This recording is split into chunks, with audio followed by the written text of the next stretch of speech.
गुजरात के वडोदरा के पानीगेट के कहार मोहल्ले में रहने वाले हितेश कहार ने पानीगेट पुलिस थाने में जानलेवा हमले की शिकायत दर्ज कराई थी। दरअसल वडोदरा में कुछ असामाजिक तत्वों द्वारा खुलेआम सार्वजनिक रूप से तलवार से हितेश कहार पर हमला किया गया था। युवक ने अपने स्व बचाव में तलवार पकड़ ली थी, जिसके चलते उसके हाथ में चोट भी पहुंची थी। इस मामले की शिकायत पानीगेट पुलिस थाने में किए जाने पर पुलिस ने हमलावरों को पकड़कर उनका सार्वजनिक रूप से जुलूस निकाला। पुलिस ने उन्हें आम लोगों के बीच में घुमाया और शर्मिंदा करते हुए आइंदा ऐसी हरकतें नहीं करने की हिदायत दी। असामाजिक तत्वों को भी पुलिस ने इस जुलूस से कड़ा संदेश दिया है।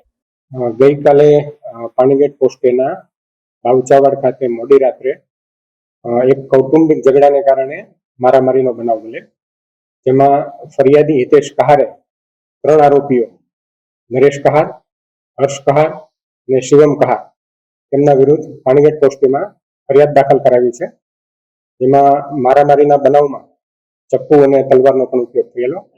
ત્રણેય આરોપીઓને અત્યારે અટક કરી લેવામાં